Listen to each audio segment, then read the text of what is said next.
The following program contains shocking amounts of wit. If you suffer from dim-wittedness, this show might not be right for you.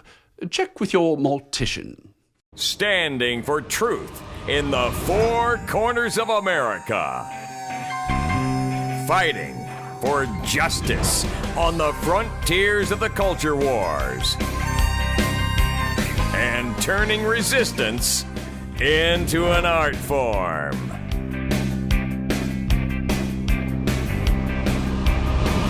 Randall Terry.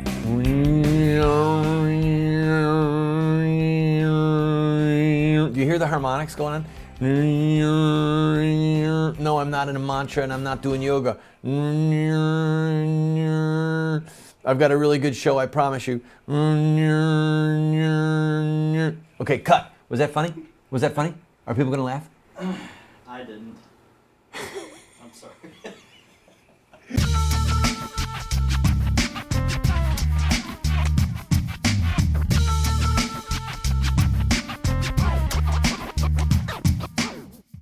A good chess player can look and calculate multiple moves into the future.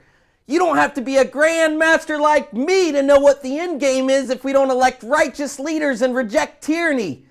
Our country will fall just like the blistering idiot Bobby Fischer's king fell when I demolished him in less than 20 moves.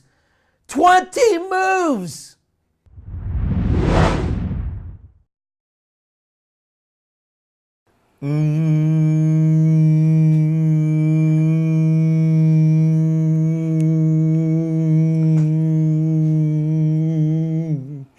You know how hard it is to keep doing that? I'm running out of air. All right. I'm trying to amuse myself. People, I'm telling you, it's stressful having a child with a life-threatening disease. Please pray for our son. We're broadcasting from our temporary studios here in Memphis, Tennessee, while our second-born son, Michael Winston Theodore Terry, receives treatment to defeat cancer at St. Jude Children's Research Hospital. Got a picture today. Maybe we'll show the people at some point. Got a picture today of our four sons with Marlo Thomas. That was so fun. The NBC Today show was at the hospital today, and Marlo Thomas was there to help raise money for the hospital that her daddy started, Danny Thomas. And she was walking around town with people and taking pictures. And I said, "Hey, can we get a picture with our boys?" And she was very gracious. Thank God for this place, man. Oh man. All right, let's get our priorities straight. All right. Because I'm one that believes that life and the decisions that we make and the balance that we keep is all about priorities. The government is doing its job. A major U.S. power company, Duke Energy Corporation, has pled guilty and is paying $1 million fine for killing. What, pray tell, did they kill? 14 eagles and 149 other birds. That's what the Associated Press is saying. 14 eagles and 149 other birds at its top of the world wind farm. Now, the government has been pushing these companies to wind farms, right? I mean, isn't this one of Obama's big power agendas to wean us from our addiction to Middle Eastern oil? We need more wind farms. Where do you put wind farms? You put them on top of mountains. You put them way up high in the sky. And what flies up there way high in the sky? Birds. Yes, birds, including eagles. So a company is doing the bidding of this tyrannical government, trying to make a profit at it, and tragically, sadly, a bird flies into the blade, and then we have a dead eagle and other birds. But we can kill our babies. 3,274 babies killed yesterday. 3,392 babies the day before that. Human beings, souls, eternal souls, human beings never to be duplicated in time or eternity. Human beings made in the image of God, murdered in cold blood. Now see, that's a top story. that won't go away. And part of the problem that we have as Americans, and one of the reasons that our country is going to hell in a handbasket, is that our priorities are so messed up. Just completely whacked out. You know that I don't talk about murdering babies every day, and I probably should at least say something. I mean, it's a massive news story, right? If 20 kids were shot in a school every single day, some horrible school massacre every day, or a movie theater massacre like happened in Colorado, we would cover it on this show, all right?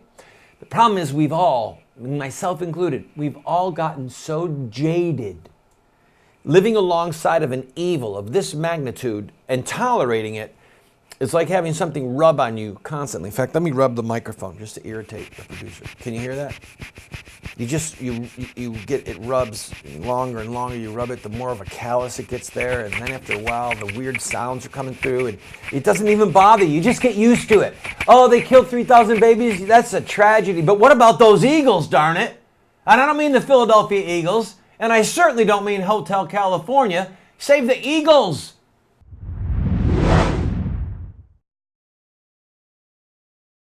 Do you want to have knowledge, wisdom, discernment? If so, you have to read good books on theology, history, books that look at the lives of great men and women. So to help you to become a more effective Christian, a better witness for truth, somebody who can engage in productive conversation that exhorts and edifies those that you speak with, we're going to do something crazy. We're offering you these 7 books for a gift of any size. You just pay for the shipping and handling, and then give whatever gift that you can, and we will send them to you. But just to make it a little bit more crazy, I will send you a second copy of my 3 books, autographed. You can give them as a gift to your pastor or to a family member, and help extend truth and justice in the world. This is while supplies last.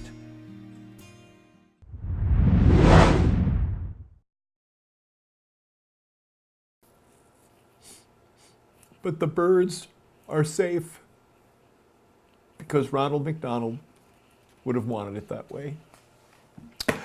All right, our president, he's like an adult dysfunctional child.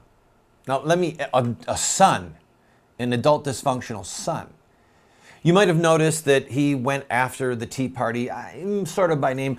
We up here on Capitol Hill, we could all get along. We could be bipartisan, except for a few reckless people. They're the ones who won't let us fix Obamacare. They're reckless. Here's a great illustration. Ready?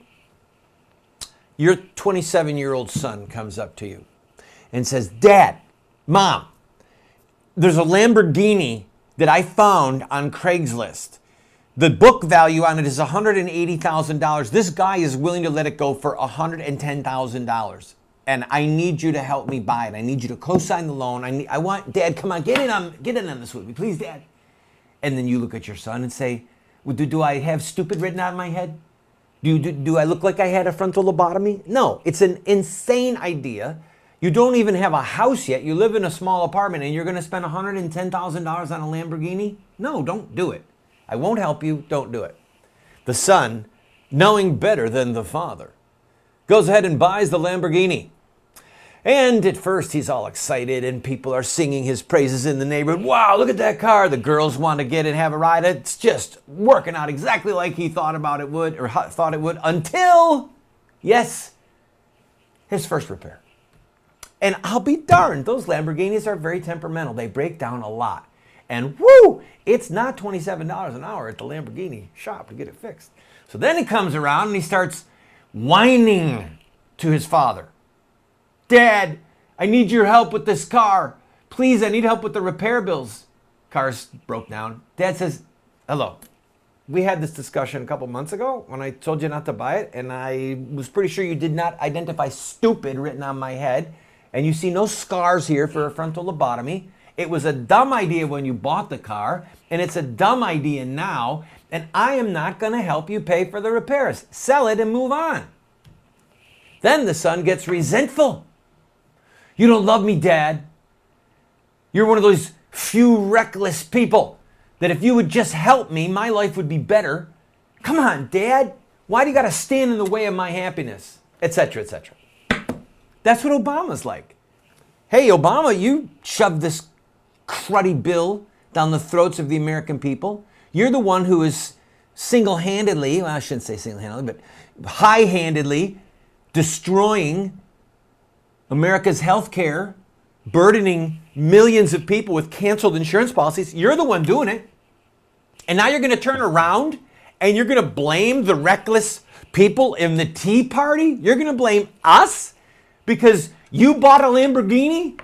You bought a piece of junk? Now you can't repair it? You can't pay the bills? And it's our fault? You're pathetic. You're an embarrassment to the presidency. I've got to take a break. Was I raising my voice? Was I yelling? No, all right, good. Do we have time for one more thing? They're stacking the courts, baby. Ted Cruz said, you must have followed the nuclear option, right? The nuclear option. The nuclear option where they did away with 225 years of filibuster rules. Okay, they've tinkered with them a little bit over time, but nothing like what they've done right now, right? They have literally yanked the filibuster rules away. Why? Ted Cruz says it's really simple. The D.C. Court of Appeals is right now predominantly made up of fairly conservative judges. But a lot of them are going to retire, and there's 3 getting in line right now to get on the D.C. Court of Appeals that are Obama appointees. And the Republicans have looked at their resumes of these so-called judges and have said, no, these guys are going to be rubber stamps for Obamacare. Anything that has to be heard in that court that involves the Obama administration going outside of the Constitution and doing something unconstitutional, if we put these judges in, they're just going to start rubber stamping everything Obama does, and we're not going to let that happen. So, enter Harry Reid. Harry Reid comes along and says, we're done with this filibuster. We're done with 200 years of precedent. We're done. We are the boss. We're the majority. And this is what we're going to do. We're going to remove the rule so we can get these guys on. Friend, it has ensured that the speed at which we are heading toward Teotihuacan, the end of the world as we know it, that the speed will increase. Whether you're going over the cliff at 80 miles an hour with the Democrats running the show or 70 miles an hour with the Republicans running the show, it's still a long way down. Man, that's a rocky bottom. Is that my car?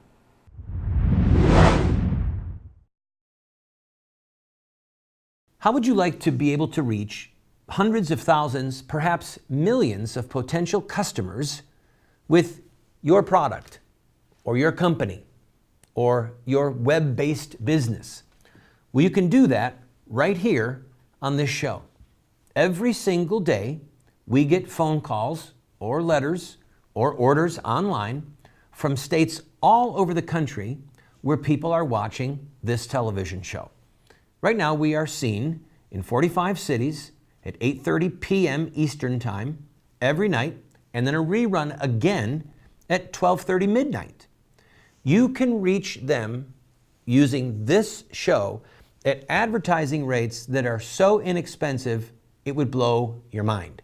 So, if you're interested, contact us at the phone number that you see on the screen or the email address, and we can talk about how you can grow your business and help support this show.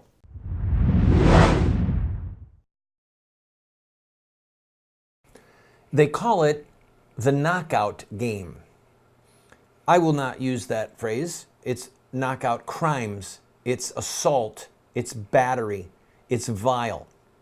But I'm going to use this segment to ratchet things up just a little bit. What needs to happen is that these young thugs, we need to have a slight change in the rules and then see them publicly flogged, caned, okay? Remember a couple decades ago, that young man, the American teenager who was involved in scraping people's cars in Singapore? Michael something, or I can't remember his last name. He got 4 lashes. Guess what he never did again? I'll be darned. Sorry about that, Lane. He never scratched a car with a key again. Isn't that amazing? And by the way, there are a bunch of passages in the Bible that basically say a rod for the back of the fool. There are certain crimes that people commit, perpetrator here, victim here. There are certain crimes that people commit that what they need is to be corporally punished. They need to be beaten. If somebody commits an assault of this nature, okay, in case you haven't seen the footage, people walking down a street, minding their own business, and then somebody out of their peripheral view of vision comes up and cold cocks them, hits them as hard as they can, knocks them out. 2 people have been killed. We're not even sure how many people this has happened to. One of our family's good friends in the Philadelphia area 2 days ago had this happen to him. Walking down the street, he's one of the victims. Boom, someone cold cocks him outside of his line of sight. He falls down. They rob him. They took his money, and he ended up in the hospital getting 20 stitches in his head. Okay? Clearly, this is not a game. But one of the reasons that corporal punishment is called for in the scriptures is that it is a punishment that fits the crime committed. So you take some young thug, all right, who does this, and you put him in jail for 6 months or in prison for 2 years. What does he do while he's there? He works out in a weight room. He becomes bigger. Maybe he gets drugs while he's in there. He talks to other criminals of what they did, and they talk about ways to perfect their crimes. Hey, I've been to jail, okay? I've spent over a year of my life locked up in various places, all right? So I know what I'm talking about. Jail is not a place that reforms people, okay? The name a reformatory or penitentiary is almost laughable. So rather than put this 17-year-old or 19-year-old thug in jail where he's going to become a worse individual, just bring him to the public square, try him by a jury of his peers, right? Get a punishment that is commensurate with his crime, and then televise it and invite all the other thugs to see. And take a cane, right, a rod, and wham! I don't know, 3, 4. I mean, the Bible says you can't give him more than 39, but that would be probably a little severe. But 4 good hits, 6 good hits, right? The anguish in his body is going to make him think twice. And then let him go home.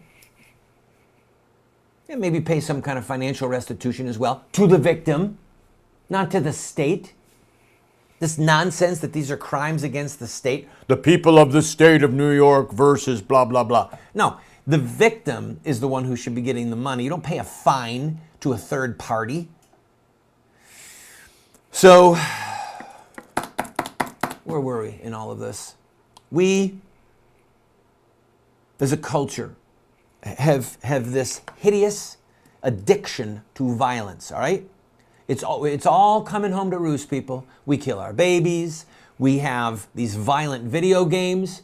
We have fatherless homes where these young thugs don't have a dad in the house who should beat his butt for doing something that led to that. Because trust me, a kid doesn't just go to school and get straight A's and then one day decide he's going to cold cock a stranger with his fist. This is somebody who has been marching down a path of violence for some time. And oftentimes it's in a fatherless home. So it's all coming home to roost.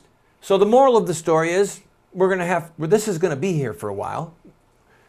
Take self-defense, take martial arts. Get your kids in martial arts so that they can defend themselves and they can defend the weak that are around them. And then turn your head from time to time when you're in an area. Don't think that because you're looking ahead minding your own business that you're safe anymore. God save us. God save us. I would actually swing the rod. That's how committed I am to this. I would do the hitting myself.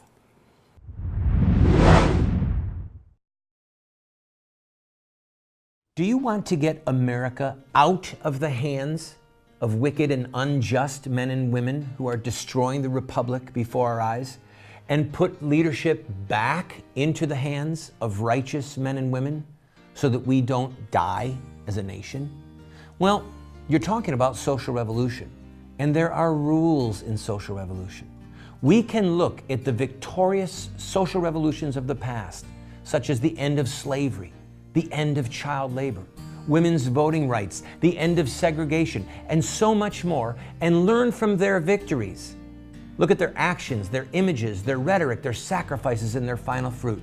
We will send you this series that originally cost $129, 7 books for students, 1 teacher's guide, if you'll give a gift of any size and just pay for shipping and handling. Take advantage of it today.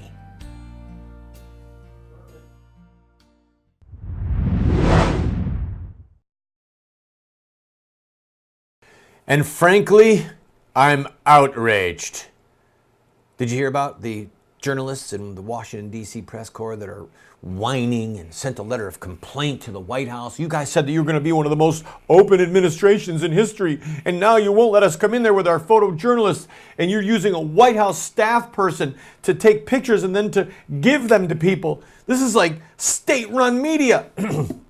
Look, at one level, I really do share their frustration. This is not an open administration. This is an administration with an addiction to secrecy. But guess what, people? With the possible exception of Fox News, Glenn Beck, and shows like The Voice of Resistance, just want to pat myself on the back there, with the possible exception of a few news outlets, the major press and the major networks in this country, they're just using the White House talking points anyway. I mean, come on. The Fifth Estate, the fourth branch of government, the press, they're not doing their job. If any journalist worth his salt inside of the Beltway would have read the bill called Obamacare, the Affordable Health Care Act, if a journalist worth his salt would dig into Benghazi, all right, go down through the list, this presidency would never have gone into a second term, okay? And maybe he would have been impeached in the first term, all right? I mean, clearly his birth certificate was a fraud. Everyone knows it was a fraud. But did the major press cover it? No. So don't, hey guys, you know, at the major networks, don't act all high and mighty like you're these poor wounded souls. You support this tyrant in the White House. You give his talking points to the American public as if they were true. So just continue on with your job, being part of the deception. All right. Did you hear about this in Vermont, where a man was the victim of identity theft on a healthcare site, all right? There was a breach and somebody got his data. Now, this is happening every day right now. You need to know that. And the simple moral of the story is we're being spied on by our government, all right? The NSA is spying on all of us right now. If you put your healthcare data into the Obamacare website, expect it to be compromised. And so what we really need to be doing is not putting our personal data and our feelings and our thoughts out there in cyberspace. If you want to write a beautiful love poem to your wife or your husband, or talk about really cool things that husbands and wives do it in each other's ear. Do it in each other's presence. Don't do it in cyberspace. Don't put anything personal in cyberspace because it already is compromised. Period. Moving along. The school in Las Vegas told the young man, you cannot fly a Confederate flag on your truck when you come on these school premises. Now, you could put a pro-choice flag up. That'd be fine. You want to say that we stand for choice. You want to have a Planned Parenthood banner. Go for it. Because killing babies is fine. But don't have a flag that represents the tyranny of slavery in the South. And by the way, I agree that states' rights. The Civil War was about states' rights. What state right? The right to own a slave? You don't have a right to own a slave. So I understand why they don't like the flag, because I don't like the flag that much either. But you know what?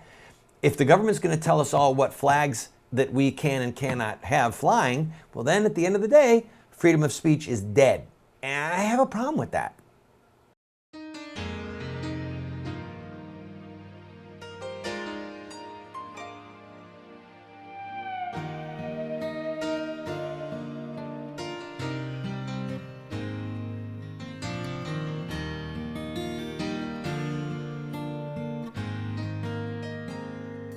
Bye.